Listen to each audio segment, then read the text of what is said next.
తెలంగాణ రాజకీయాల్లో పైచేయి సాధించేందుకు తెలుగు రాష్ట్రాల మధ్య జల వివాదాన్ని సృష్టిస్తున్నారని ఆంధ్రప్రదేశ్ మంత్రి నిమ్మల రామానాయుడు తీవ్ర విమర్శలు గుప్పించారు. బీఆర్ఎస్ నేత హరీష్ రావుపై ఆయన తీవ్ర ఆగ్రహం వ్యక్తం చేశారు. పోలవరం, బనకచెర్ల ప్రాజెక్టుల గురించి వాస్తవాలు తెలిసి కూడా వివాదం రేపుతున్నారని అన్నారు. రానున్న స్థానిక ఎన్నికలను బీఆర్ఎస్ దృష్టిలో పెట్టుకుని గోదావరి నుంచి వృధాగా సముద్రంలో కలుస్తున్న జలాలపై వివాద వ్యాఖ్యలు చేయడాన్ని ఖండిస్తున్నానని పేర్కొన్నారు నిమ్మల. ఎప్పుడు రాష్ట్రంలో ఎన్నికలు వచ్చినా కూడా అక్కడున్నటువంటి బీఆర్ఎస్ పార్టీ ఏదైతే ఉందో తెలుగు రాష్ట్రాల మధ్య చిచ్చు పెట్టేటువంటి ప్రయత్నం ఎప్పుడు కూడా చేస్తుండడాన్ని మనం కూడా చూస్తూ ఉంటాం.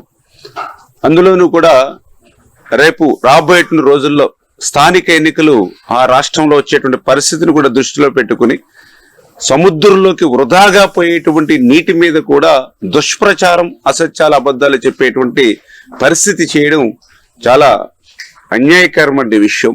అన్నదమ్ముల మధ్య ఏ రకంగా అయితే తెలుగు రాష్ట్రాలు కలిసి ఉండాలని అనుకుంటామో అటువంటి తెలుగు రాష్ట్రాల మధ్య ఇటువంటి ప్రాంతీయ విభేదాలు సృష్టించేటువంటి కార్యక్రమం తీసుకోవడానికి కూడా మరి తీవ్రంగా ఖండిస్తున్నామని చెప్పి తెలియజేసుకుంటూ, ఎప్పుడు రాష్ట్రంలో ఎన్నికలు వచ్చినా కూడా